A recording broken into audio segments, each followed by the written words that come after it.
Jirra jirtu kabajamtoota fi daawwattoota keenya kan bultuun broadcasting service hordofaa jirtan hundi keessanuu hordoftoota amantaa musliimaa hundaan baga ayyaana Eidul Fitriitiin isiniin ga'e warra baranaa kan baree gareen haa godhu jecha sagantaa hudaa aadaa fi odaa eegaluuf deema. Sagantaan hudaa aadaa fi odaatiin iddoowwan seenaalee hortee ilmaa kushii fi kanneen birootis gola hunda keessa naannonnee isiniif dhiyeessuudhaaf kunoo takka jennee isin biraan ga'uudhaaf qophii xumurree jirra. Qophii hudaa aadaa fi odaa arraan tanaatiin baha Oromiyaatti tan argamtu qubsuma Oromoota humbannaa kan waliin laallu ta'a. Sababni seenaa Oromoota humbannaa filanneefis waa malee miti. Bakka jaarmayni qeyyiroo ganamaa itti bu'uurfame, bakka korri lammaffaa baa'oo itti gaggeeffamee fi iddoo gootawwan qaqqaalii itti dhabnee fi iddoo jajjabaan diinaa itti daaraa ta'e waan ta'eef humbanna filannee. Dokumantarii mata dureen isaa Aniyya Jawuu wajjin turtii gaarii. Kanaafuu hanga dhuma sagantaa teenyaan hordofaan afeerraa teenya. Anaa wajjin xiqqoo jenneetu walitti deebina.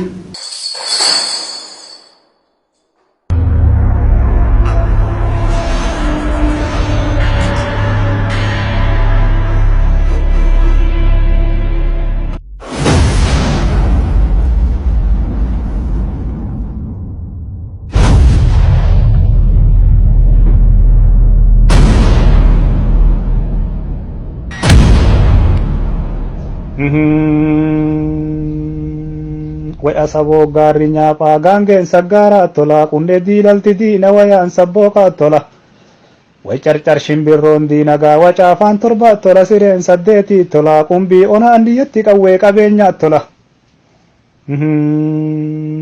way keessummaa gosaan dhufaa marii qabeenyaa tola boonamnummaa waliin galle sabnummaa waliin galle ka marii waliin qabne Kichicha lammiiti yamee kamiin diinaan lolaayi. Dhalli namaa eefa gara ardii lafaa dhufe waggoota hedduu lakkoofseeti jira. Dhala namaa ardii lafarratti kalaqaman keessaa tokko hidda dhaloota warra Kuushotaati. Uummanni Kuush baay'inaan baha Afrikaatti argamus dhufaatiinsaa kaaba Afrikaa akka ta'e ragaaleen dachirratti argamanii fi ragaaleen hayyootaa ni mirkaneessan. Kuushonni kunis dhawaatuma babal'achaa dhufaniin kalaqaalee garagaraa tan ardii lafaa irratti addunyaan ajaa'ibsiifattu hayyoonni dinqisiifatan tolchanii fakkeenya qarooma addunyaa akka ta'an wal nama hin gaafachiisu. Uummanni Oromootis qomoo warra Kuushotaa keessaa qomoo bal'aa fi beekamaadha. Baha Afrikaa keessatti baay'inaanis ta'e sirnaan hambaalee seenaa qabaachuunis ummata beekamuudha. Kuushoonni kun ummanni Oromoo sirna gadaa addunyaa fakkeenya ta'ee fi hundee dimokiraasii addunyaa ta'es qaban.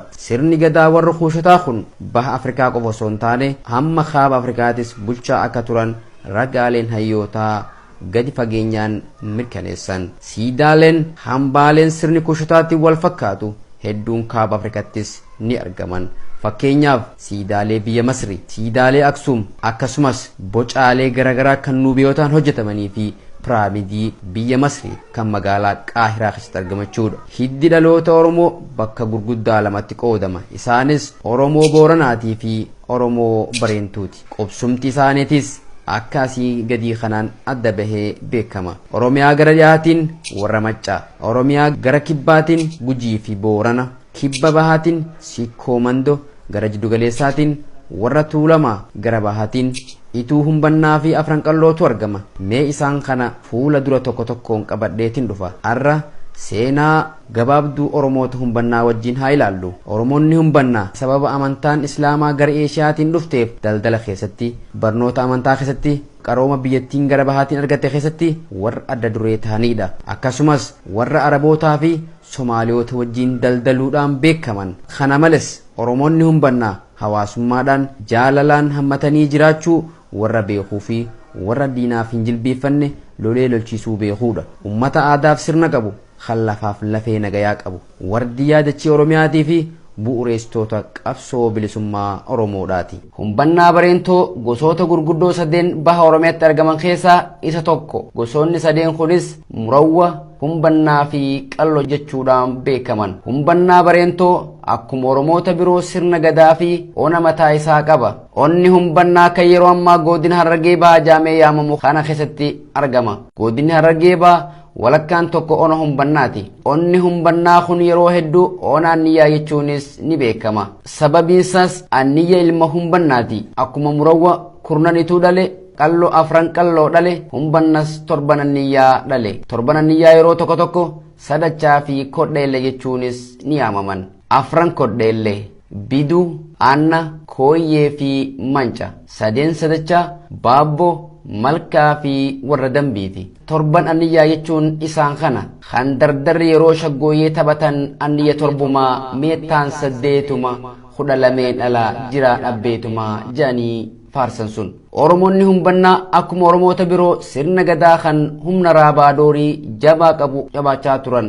Akkuma humni raabaadorii Oromoo sirna nama nyaataa Minilikiin cabe, sirni raabaadorii humbannaatis cabe. Abbaan gadaa sirni raabaadorii humbannaa irratti cabe, abbaa gadaa humbannaa Roobaa Gaamooti. Akkuma Yaayaa Alisreetii fi Mucee Ahmad Mucee sirna gadaa ituu irratti gootummaadhaan maqaan isaanii barabaraan kaafaman, afran qaloo keessattis Bakar Waaree maqaan kaafama. Roobaa Gaamootis hayyuu fi gameessa anniyya qabdu keessaa tokkoo fi goota Oromoo kan yeroo mara maqaan isaa yaadatamuudha. Ona humbannaa kana keessatti khabiirota gurguddoo maqaan isaanii fi abbootii gadaa gurguddoo wal faraqaadhaan ona kana geggeessaa sirna gadaatiin miidhagsanii dhalootarraa dhalootatti dabarsan raayiddotaa fi abbootii gadaa gurguddoon taligamaa ture onni humbannaa kun. Fakkeenyaaf kadhattoota rabbii kan gosti tun qabdu Baaburee Anniyyaa, Abbaa Jundaatii fi Abdullaa Muuminaa faadha. Warreen kadhaa rabbii kanaan beekaman jechuudha. Mirriga keessatti akkana jechuudhaan mirrigan. Anniyya kadhataa rabbiitti salphinan irraa dhabe, afran qal'oo hundaa tarjaadha doynan keessaa dhabe, ituu hundaa waa beeka wallaalan keessaa dhabe, harrayyuu hundaa goota luynan keessaa dhabe, walloo hundaa bareeda fokkinan irraa dhabe. Akkana jechuudhaan waan gosti mata mataan ittiin beekamtu mirriga keessatti ibsatan. Kana qofa osoo hin taane hayyuu fi goota Oromoo fi Itoophiyaa bira kutee Afrikaa fi addunyaa ajaa'ibsiise mootii biyya Indiyaa kibbaa kan bulchaa ture Maalik Ambar qomoo warra humbannaa keessaa akka ta'e hayyoonni seenaa bareechanii ragaa bahan. Kana qofaa miti gootonni gameeyyiin hoggannii fi hayyoonni onaniyyaa kana keessatti biqilan kan qabsoo bilisummaa Oromoo keessatti wareegama qaqqaalii kafalaa turan kan akka Jaal Hordofaa, Jaal Ibsaa Dagaa, Magarsaa Bulee, Boonaa Dirree, Guutaa Halloo, Saanii Aadam, Filamaa Falmataa, Murataa Raammis, Baroodaa Boruu, Aanessoo Waaree, Katabee Mayyuu, Maatii Abdullaa Alloloo keessaa Dachaas Raammis, Dastuu Raammis, Caalaa Raammis warroottan kana akka fakkeenyatti fudhachuu ni dandeenya. Eefa sirni gadaa humbannaa cabeen boodas Oromoonni humbannaa diinaaf hin jilbeeffanne akkuma lola calii calanqoo irratti gumaacha guddaa godhaa turan sirna Haile Sillaasee fi Dargii keessattis wareegama hedduu qabsoo uummata Oromootiif gumaachuu keessatti qooda guddaa qaban. Yoo gootummaadhaa yeroo Ibsaa Dagaa maqaa dhahan wayyaaneen fincaan irratti fixuu hin oolle.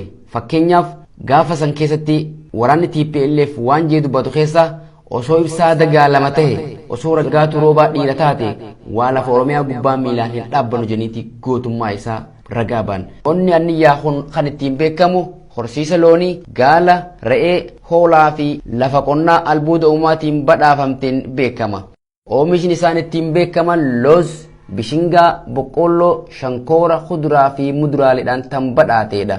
Laggeen bebbeekamoon onni kun qabu kan akka laga Raammis, kan bonaa ganna gogee hin beekne, laga Mojoo kan sirni gadaa irratti gaggeeffamuu fi mirriga hayyootaatiin hadiyoomee kan hin beekne, laga Gobeellee kan takkaa qabsoon gargar ba'ee hin beeknee fi laga Culul kan takkaa booree hin beekne faadhaan badhaafamtee argamti. Gaarreen gurguddoon ona humbannaa keessatti argamanii fi dahoo qabsaa'ota Oromoo ta'an kanneen akka gaara Booyiraa, gaara Jabbi Dhoyrii, gaara Sabroo, gaara Bubbee, gaara Meexxinnoo, gaara Dhoblee, gaara Toomaa, gaara Leencaa, gaara Bancii kan kana fakkaatan hedduudha. Akkasumatti gonni qabsaa'onni dahoo godhatanii diina haleelaa turan kanneen akka goda Abdoo, goda Haarunaa, goda Corooraa, goda Godoo fi kan kana fakkaatan akka fakkeenyatti kaasuu ni dandeenya. Oromoonni humbannaa kan sirna gadaa fi afoolaan badhaadheedha. Afoolonni onaniyyaa keessatti beekaman kanneen akka shaggooyyee, heellee, helleemaa, dhiichisa, daddaayisa, faaruu loonii, darashii, shoofdoo, eela toohaa, geerarsa, mirriga, jeekara, dadisa, nagasaa fi kan kana fakkaatan faadha. Akka fakkeenyatti shaggooyyee yoo fudhanne anniyyachi gadii gaalli jilbaan ciise nattiin kaasii sheenaa waan hin duraan dhiise ija gizee dardarri hoguu wallisu. Raammis irran deemaa dheebuna yaadini siifin leeylii deemaa sareen nan nyaatini tan saree dadanii qorraan nan waadini. Hoggaa kananniyyaa akkana jee yaa gaara mul'ataa laalanni mul'atta nagahee fudhadhu firmaansi dubbata aja kana franqallootis kanituutis gaalettiin gayyaate dhuggeen oddachaate morma kan kee jalaa kulkultaan hangaate ja'amas kana qofas miti ituu guddoon baabboo gaadullaan galalcha warra keenya koottu dammansiif xalalcha dammillee midhaanii raadaanii si galcha ajeetii gosa isaa faarsa onni anniyaa afoola geerasaatiinis ni beekama fakkeenyaaf waysilaa gaarraniin kora gaarranii dagalee hin qabne waysilaa leeymaniin kora leeymanii damee hin qabne waysilaa dhaabbeetiin lola lubbuudhaan lama hin qabne je'ee hoggaa luni waywaatu somayyoo dheekkaa mure dheekkamaaf hin dadhabe dheekkama cuuphee kiyyaa kan hin qaraa dadhabe dabeessa firii mukaa doofaa firii mandaga duraan maafin si dadhabee je'e goonne deebii gahaa deebiseefi mirriga waan gayala gamoo jowaar baataamee balleesse oromoon ayyuu qaba beekaa gaba qaciicaa lammiiti gantuu maqaa balleesse raamistu guutee ganna dooniin nu baaftu hin jirtu waa beetu guutee ganna dooniin nu baaftu hin jirtu hawaastu guutee ganna dooniin nu baaftu hin jirtu yoo walii galan male yoo wal dala deeman male qaciicaa lammiitiyya waa bilisummaan hin jirtu hoggaa kanum bannaa akkana jee kana franqallootis akkana jechuudhaan mirriga gaarri mul'ataa duruu gaara deebi'ee waa gaaran ta'u diinni waalee duruu diida deebi'ee waa diidan ta'u sabni duraan bilisa qaciicaa lammiitiyya deebi'ee waa gabran ta'u kanituutis akkana jechuudhaan mirga lafa isaa maqaadhe gaaleettii gaaraa daba dhugonaanni gadaba gowwaan hin beene daba qaciicaa lammiitiyya karrimaaf jala daba akkana jechuudhaan mirgan wal jalaa fuudhanii sadeen baha oromiyaadha afoola warra humbannootaa keessaa tokko heelleedha faranji adaadiya warraa karaa toltu ya warraa karaa toltu hireesii qajeelcha michaallee siyaa toltu nagayaan siyaa galchu mishingaa gammoojjira shuqultu malee noroorini bareedduun abbaa qabdi ija keessa laaltee goroorini asiin gadi citaa baalarraa sabontuu teenyaa tammuu dhiira saasa kottu bontuu fotoodhaan si haasa. gosoota afoolaa hunda keessaa kananii ittiin beekamtu ammas jeekkara keessattis akkan jechuudhaan beekaman yeroo hedduu baaburee nanni yasaa deena roojii baaburee nanni yasaa deena roojii waa waliin nu dhooyte ijoolleen warra gammoojji aboonaas jidduun nagayaa baabureen kootu jee gaaf tokko baaburee anniyyaa hoggu saadii arroojiitii fi isa namni jidduu seenee waliin dha'u kana qofas miti duraanuu madaan qabaa nan dhayin godaannisaa duraanuu madaan qaba nan dhayin godaannisaa asiina duuna baati narra dhaabi gaaddisa hoggaa takka jeekare kan biraatis halgadda hooyyeen bule eda gungummiin bule halgadda hooyyeen bule eda gungummiin bule eenyumaan na elemata yaa habiiba rabbii sagaliin birrii bule ja jimaan sitti baalaa natti dalluu gaalaa jimaan sitti baalaa natti dalluu gaalaa mee waan jimaan ja'u qameetiin laalaa خبير عبد الله مؤمناتس أكنا جيتي ديبسيف أفولا توها إلى خسائس مراسني إسخنا أكالجي لغدوغو سيتو ميري أولكا جيلي هيجن هيهم أديليخو أديلوي غرم سيخي بيتيكوي هيهم أفولا خيسا درسي مراسة سيولا اللي isaasii gadii kana deemsi dubraa suuta qoyni dubraa laayyoodha takkii hammaatte malee yaaboo huunoo haati dubraa aayyoodha hoggaa huunjee huunis aaminaa culudduute maantu ibroo dallaalaa dalagaa diddaa malee dhiira teenya eenyu nyaata wallaalaa fayyaaday honni humbannaa baddaa fi badda daree hamma tokko baatus irra caalaan isaa lafa gammoojjiitiin beekama honni humbannaa kun akka durattii fi akka ammattis onni isa daangessu kaabaan afranqallo kibbaan sikkoo mandoo fi ogaaden bahaan somaalee fi afranqallo dhihaan oromoota ituutiin marfamtee argamti oromoonni humbannaa kun akkuma oromoota biroo sirna gadaa fi oona mataa isaanii qaban iddoon teessuma manbultii sirna gadaa isaaniitis laga mojooti sirni gadaa humbannaa kun sirna gadaa oromoo ituu wajjin walitti hidhamiinsaa fi walitti dhufeenya jabaa kan qaban barreessitoonni seenaa ragaa bahan. Lafti humbannaatuun lafa albuuda uumaatiin badhaatee fi laga gumaacha qabsoo bilisummaa Oromoo keessatti seenaa hin dagatamne qabduudha. Iddoowwan Onaaniyyaa keessatti gootowwan Oromoo diinatti kufisaa fi kufaa turan ta'ii yeroo ammaa asxaa taatee yaadatamtu bakkoota akka Gobeellee, Cabbii, Raammis, Gowgow, Qumbii, Minoo, Hora Halloo, Roqaayaa Shixxayyaar, Ciraa Xaahaa, Gooroo Abbuu, Baarrinko, Daloo, Dheeysa, Haroo Gurraattii, Seelaa Jaajoo, Gaara Moor'ee, Bareeda Leencaa, Malkaa Amaaraa, Haranaachaa, Raaree Qilee, Gaara Leencaa, Mayyuu Mulluqqee, Huusee, Burqaa Tirtiraa, Gooroo Gobbaa, Halaalaa, Baaltii Gobayyaa fi kanneen malees hedduudha. Hanga muraasa maqaa dhooyne malee lafti Aniyyaa tan lolli irratti hin ta'in hin jirtu. Gobeellee maqaa dhooynaan sammuu Oromootaa hunda keessatti bilisummaatu barreeffama. Sababni isaa Gobeellee bakka tuutni qeeroon ganamaa dura itti bu'uureffamee fi korri guddaan ABO lammaffaan itti gaggeeffamedha. Gobeellee jechuun dahoo fi mooraa qabsoo bilisummaa Oromoo tan jalqabaati. Kana malees bakka qabsaa'onni gameeyyiin Oromoon qabdu keessatti leenjifamee fi lafeen gootowwan kumaatamaa keessatti cabxe.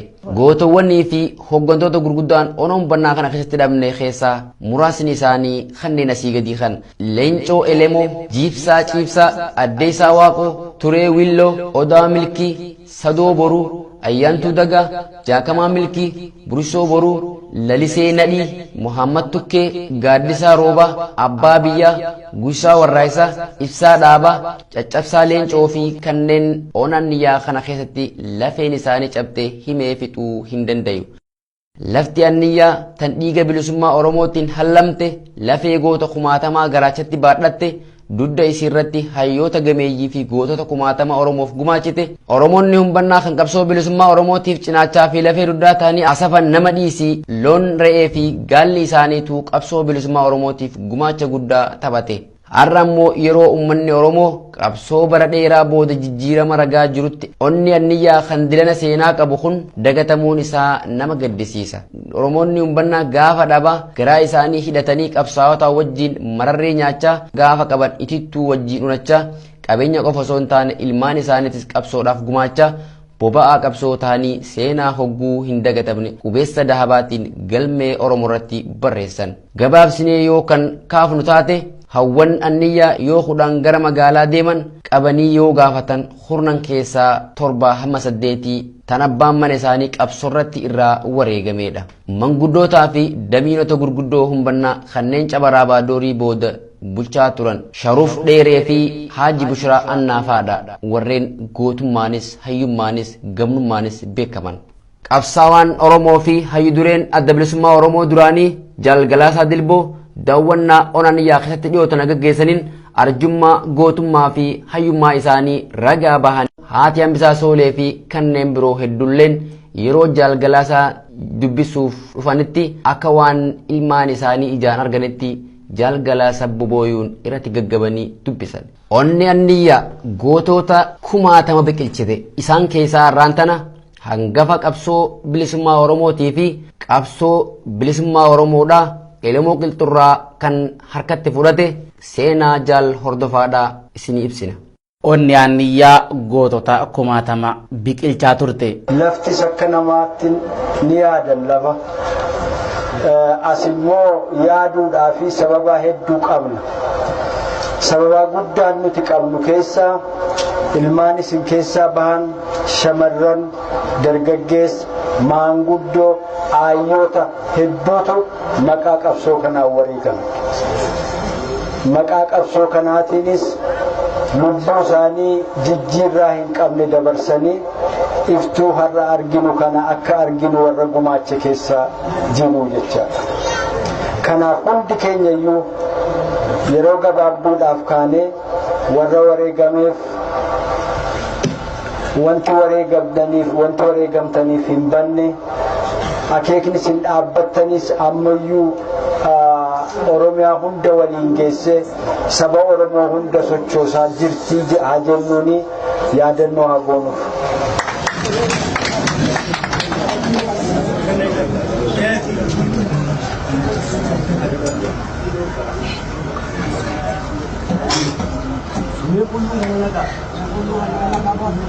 Galatoma.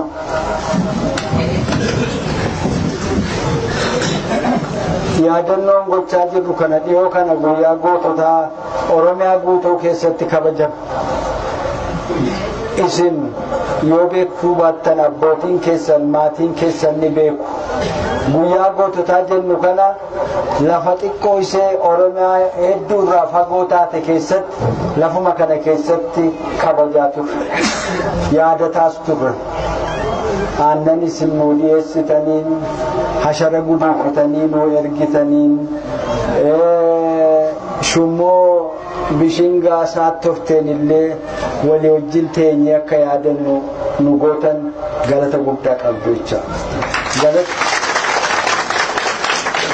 Galatni kun kiyya qofaa itoo hin ta'in kan Oromoo maraati. Kan ilmaan Oromiyaa goleelee hunda keessa jiraniiti. Kuni dhugaadha. Qaanqee naannoo kanatti qabattetu wajiija guddaa taatee Oromiyaa hunda waliin geesse. Oromiyaa hunda waliin ga'uu miti warra kaaniifuu haftee qilleensa jijjiiramaa amma arginu kana fiduu irratti gumaachee jechaadha. Akkuma yaadattanitti bara 74tti Elemoo Qilxuu murna isaa wajjin qabsoo hidhannoo jalqabe. Maqaa adda bilisummaa Oromootiin qabsoo hidhannoo ka jalqabaa ta'uu isaatiin gootonni gaafas of kennanii kophaa isaanii bobba'an sun hin milkoofne. Haa ta'uuti seenaan nu jajjabeessee qabsootti nu seensise Oromoota hundas har'a sochoosee milkii adda addaatiif milkii gonfachiisaa jiru raawwatanii darban. Hundarra kan nama ajaa'ibsiisu yeroo addana dhufu qawween waraana Elemoo Qilxuurraa hafte kilaash dachaa lama gidaaniyyaa kanatti argamte. Nama maqaan isaa Hordofaa yookaan Anniyyicha Collee jedhutu kaabii isaa keessatti qawweelee lamaan kana gubbaa carcarii fidee dida kanatti kaabii keessa dhokse. Dhoksee jiraachisee yeroo qabsoon hidhannoo marsaa lammaffaa jaarraa abbaa gadaatiin jalqabamu hidhannoo waan hin qabneef qawwee lamaan sana mul'is gadaa har'an wajjin hin jiru dhufee anni hordofaa yeroo gaafatu hordofaan qawwee sana lamaan gabaaseef. Onni aaniyyaa gootota kumaatama biqilchaa turte isaan keessaa jaala tokko seenaa gabaabsee isinii maqaa dha'uu barbaada. Maqaan isaa Hordofaa Ahmadi. Hordofaan maqaan dhaloota isaa Siraaj Ahmad Ibrahim Jaama. Hordofaan kan dhalate godina Harargee Bahaa Goloodaa bakka Gawgaw Jaamutti abbaa isaa Ahmad Ibrahimii fi harmee isaa Faaxumaa Adam Abdullaa irraa bara 1950 takka dhalate. Jaalli kun maqaa Hordofaa Ahmad Jaamuun cinattis maqaa Collee Aaniyyaa Jaamuunis ni beekama. Jaalli kun maatii horsiisee bulaa irraa waan dhalateef horii tiisaa guddate. Kana boodas Quraana Islaamaa naannoo Haramayaa fi Dirree Dhawatti barachaa ture. Cunqursaa fi roorroon Habashaan saba Oromoo irratti raawwate hammaachurraa kan ka'e barnoota isaa addaan kutee bara 1969tti gara Somaaliyaa imaluudhaan magaalaa Magdishoo keessatti sooressa jaarraa abbaa gadaa fi waahillan isaa waliin nama adda bilisummaa Oromoo hundeessuu keessatti qooda fudhate keessaa nama tokko ture.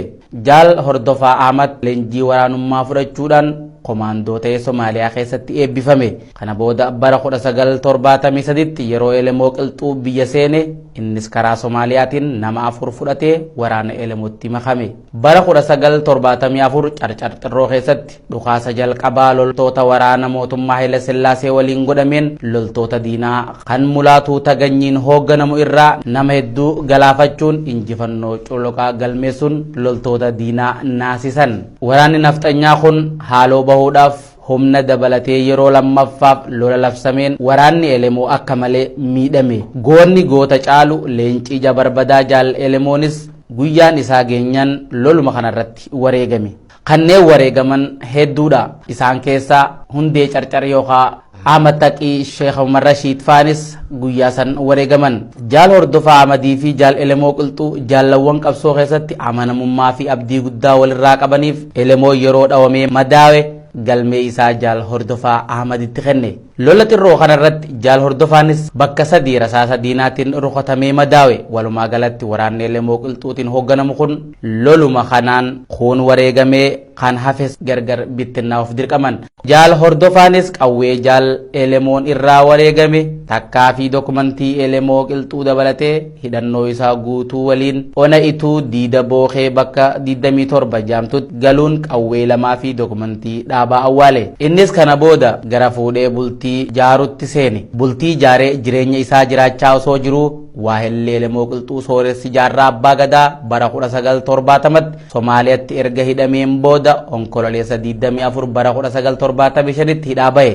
Sooressi jaarraa abbaa gadaa baruma kana keessa akkuma hidhaa baheen hayyoota Oromoo Haji Bushiraa fi Ahmad Haadii waliin wal qunnamanii aanaa Gola Odaa bakka gaara Moyixinnoo jaamtutti manguddoo Oromoo nama 7 yaammatan. Erga manguddoota kanaan wal arganii marii dheertuu adeemsaniin booda murtee gurguddoo dabarsan. Murtoon tunis qabsoo hidhannoo geggeessuu qabna kan jedhu ture.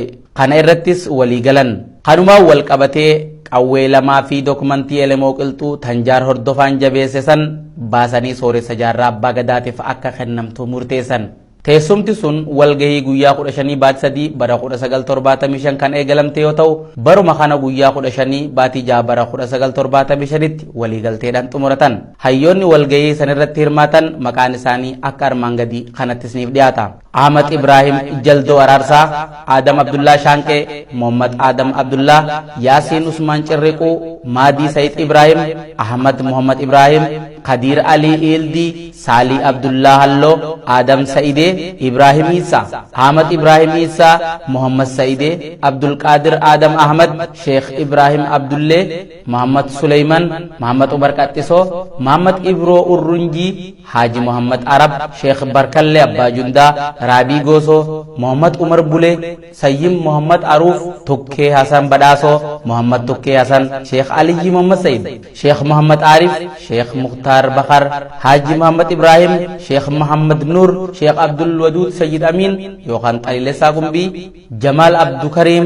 Dr. Sufyan, Abu Bakar Tayyar, Amin Goso, Ibri Said Oborrafi, kan kana fakkaatan hedduu turatti hirmaate. Kana booda jaal hordofa Ahmad dabballee dhaabatee yeroo muraasaaf hojjechaa ture. Osuma kanaan jiru yeroo lammaffaaf qabsoo sooressa jaarraa abbaa gadaatiin hoogganamtutti bara 1989 makamuudhaan dirqama dhaabaa bahaa ture.